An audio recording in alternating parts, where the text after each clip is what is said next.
السلام علیکم ورحمۃ اللہ وبرکاتہ۔ سوال ہے کہ میں اپنے قضاء یا نفلی روزے رکھوں تو تہجد پڑھوں تو شوہر ناراض ہوتے ہیں اور کہتے ہیں کہ ساری زندگی ایسے گزار دی، اب نیک بننے چلی ہو۔ تو پہلی بات تو یہ ہے کہ جب انسان توبہ کر لیتا ہے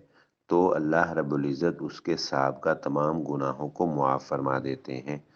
تو اگر کوئی انسان یہی سوچتا رہے کہ پہلے میں گناہ گار تھا تو اب میں نیک کیوں ہوں، تو پھر تو کبھی بھی انسان توبہ کر ہی نہیں سکتا، اور پھر توبہ تو ہونی ہی نہیں چاہیے تھی۔ یہ ایسے ہی ہے کہ جیسے کوئی انسان اگر ظہر کی نماز نہ پڑھے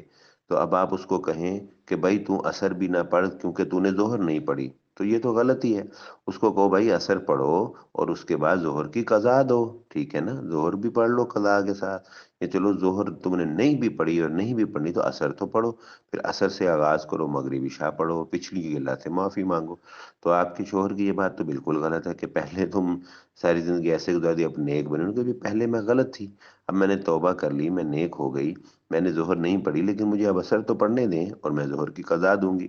اور دوسری بات یہ ہے کہ جہاں تک بات ہے نفلی روزے کی، تو نفلی روزہ تو ظاہر ہے کہ شوہر کی اجازت کے بغیر آپ نہیں رکھیں گی، لیکن فرض روزے کی قضا جو ہے وہ فرض ہوتی ہے، اس کے لیے شوہر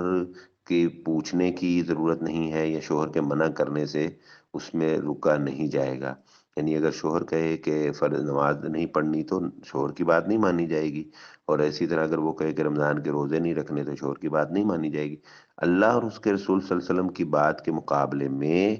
ہر بندے کی بات کو ٹھکرا دیا جائے گا، چاہے وہ شوہر ہو، چاہے وہ ماں باپ ہو، چاہے وہ کوئی بھی ہو۔